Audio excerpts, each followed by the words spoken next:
Hi, I'm Ed. I'm Steve. And we're the 6'5 guys.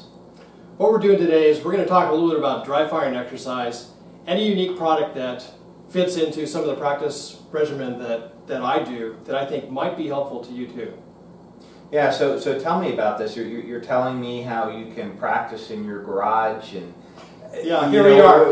This is my own indoor practice range. I mean, this is your range right here, yeah. And I mean that really interested me when you told me about that. Yeah, and I found this through other guys that were using this particular device. It's called the IOTA Indoor Optical Training Aid. Let's talk a little bit about dry fire first, because I think everybody's accustomed to dry fire. If you guys are not practicing dry fire, we would strongly encourage you to do so, because to me that's kind of the foundational for everything we do. We just don't wait to get out to the practice range on Saturdays. I think the times that you can spend indoors, even just trigger training, not even getting on scope or on sights, just getting a feel for that trigger when it breaks, knowing instinctively how much pressure you need to put on there helps a lot. Yeah. And then the fact that you can actually get down behind the scope or shoulder the rifle on barricades and doors just helps to augment that type of training. So I'm reading the biography of Gary Anderson, who's like a shooting legend, back-to-back Olympic gold medalist, and when he was young, he couldn't afford ammo. So all he did was dry fire, and look what it did for him. So, yeah, that's fantastic. And even a lot of the top competitors I talk to, they mention the fact that they do a lot of dry fire training as well. Now, the difficulty that many of us run into is if we're behind optics, unless we're using an air rifle or something like that, if we're behind an optic, most optics don't allow us to focus in or use our parallax anything closer than 20, sometimes even 45 yards. My old XRS wouldn't focus on anything underneath 45, 50 yards. Yeah. Yeah, I mean, I live in a rural area, so I'll find something that's 100, 200 yards away and focus on it, but at night, I can't do that. So when you told me about this, it really got me interested. And then you've got some folks who might live, in an apartment or whatnot that, would also use something like this. Yeah, yeah. So what we have here is the Indoor Optical Training Aid. This is a device that was developed by a fellow called, his name is Chuck Neller.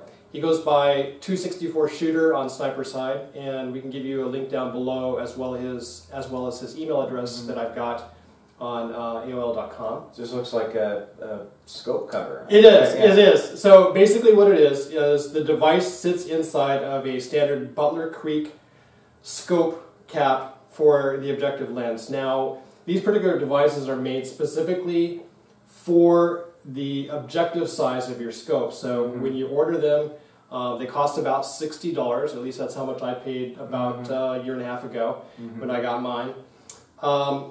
It comes just like this in a bubble pack that you would normally get your Butler Creek scope cap.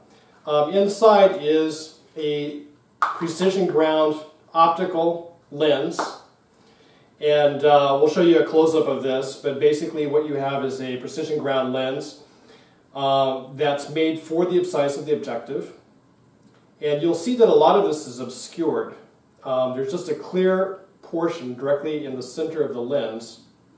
And the way that you use this is you slip it directly onto your objective lens. So in my case, I've got a 56mm objective on my Schmidt & Bender. I can also use this on my Premiere.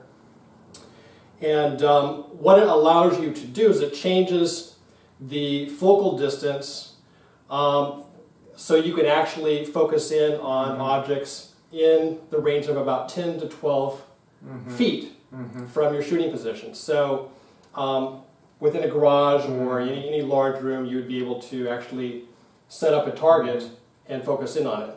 And you have that cork strip, is that so you can use it on smaller? No, actually I put this here so when I set this down in my drawer, the objective doesn't fall down. I don't want to get a scratch. Yeah, just to keep it protected. Now, no surprise, Butler Creek, right? These things fall off. Right. So I keep that on there again just to protect it. So much for our sponsorship from Butler Creek. So. I think everyone's experience is the same here, right? But here, and I can demo this for you here briefly to show you how this goes on. So why don't we go ahead and cut to that? Okay, let's do that. Okay, so what we have here is, again, the IOTA device. And I don't know if you can get a close-up of that, Ed, but you can kind of see that most of it is obscured except for a very small circle that's visible. This comes over your objective. So I'm going to take off my scope cap. This is a Tenebrix. So it pops off. Now, I have a hard time taking off this knurled ring for this Tenebrix scope interface. I'm just going to slip this directly over it. Takes a little bit of coaxing here to get it on. Okay, there you go. That's all you need to do. Now I'm ready to do my dry fire training, and I can use my optic by focusing in on a target in about the 11-foot range from the objective. And since we're in the garage, we can do that.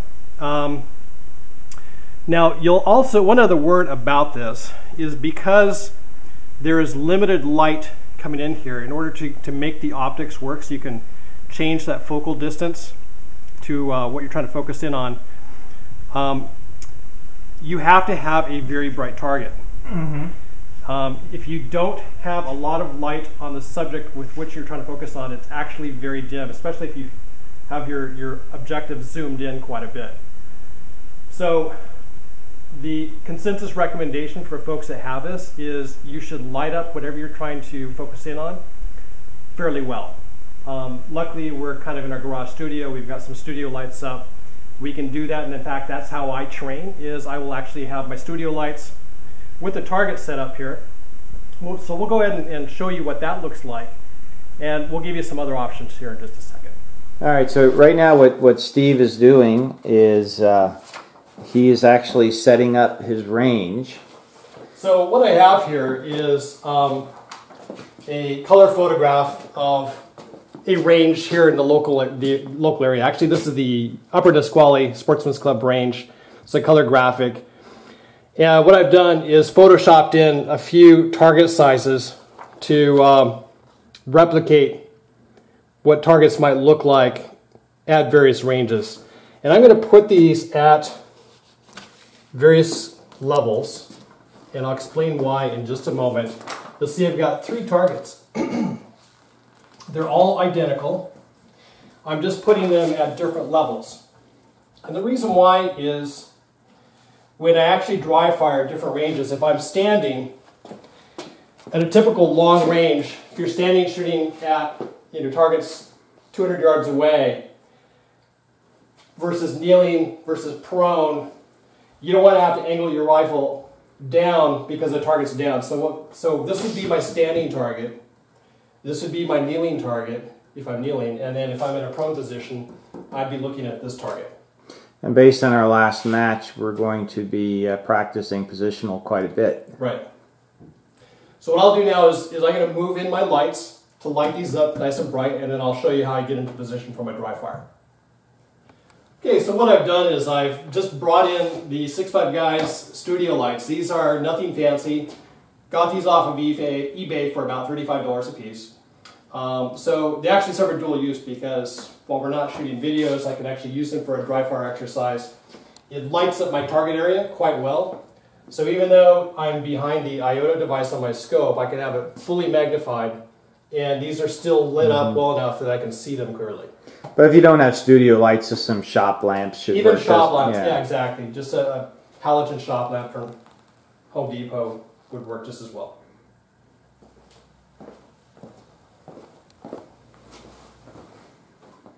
Okay, so my objective is about 10 feet away from my garage door. And you can see I'm on my practice barricade, so I can go ahead, focused in on a target at 500 yards.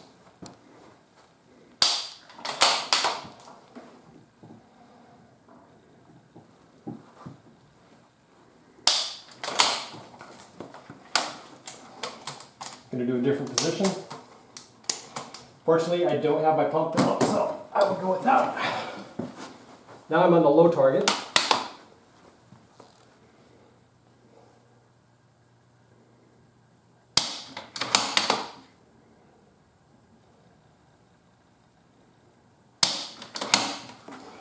So that's basically it. From here, I can do other positional stuff, move my barricade out of the way, practice prone, or even sling up, right? Get into a sling position, and I can practice standing, positional.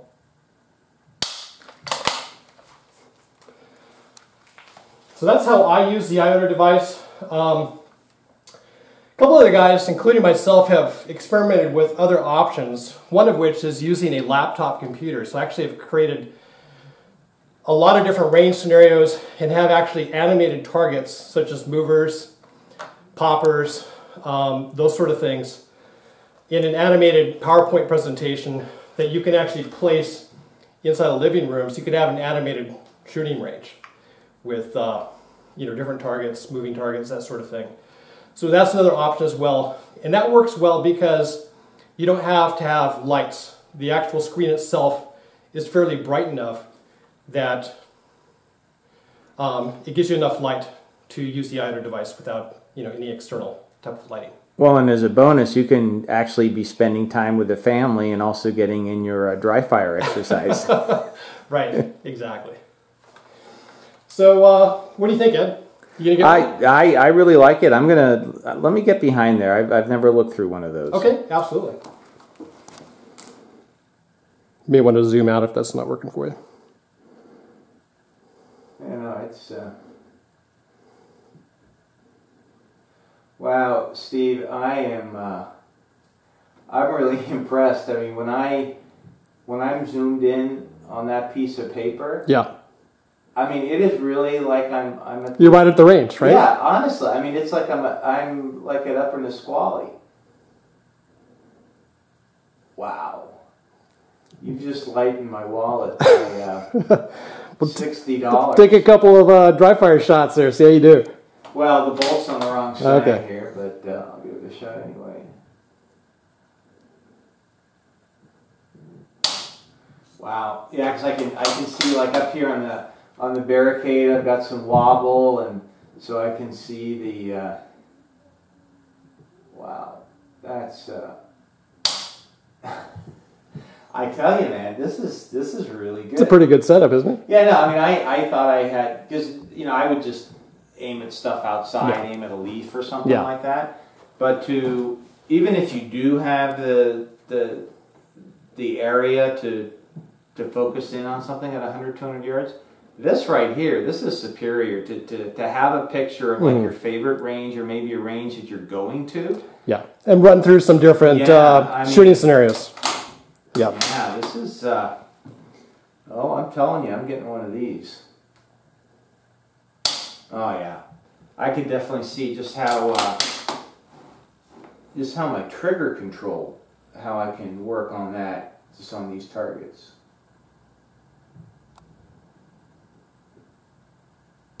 Wow, impressive, really nice. Okay. So Steve, that was really, really interesting. I mean, I heard about it, I knew you had it, but I didn't think I needed it. And now one more piece of kit. Yeah, now it's like one more piece of kit. I definitely need it. So I mean, from my perspective, I would recommend this for anybody. Absolutely, yeah. I found it to be invaluable in the training I get. When I'm not at the range, my trigger finger is feeling a little bit itchy. Right. I feel like I want a little bit of range time. I can actually come out to the garage and 5 minutes of setup time, I can actually be on my virtual range practicing. Oh yeah, because there's some days you look out the window and the weather, especially now with the winter coming here in the Pacific Northwest, you just don't want to go outside. And with this, I mean, you can just be in just complete comfort, and with that laptop setup that you have, I mean, you can just do this inside. I mean, it's something. Yeah, I'm a believer now. Right. So you've sold one. You should get commission. So. All right. Well, let Chuck know. Yeah, absolutely. Okay. Yeah, tell him. I'll tell him. We'll give him a link to the video. Right. All right, guys. Hopefully you found this interesting and informative. If you like this video, again, please like, share, and subscribe on our YouTube channel. Remember, life's an adventure. Stay on target.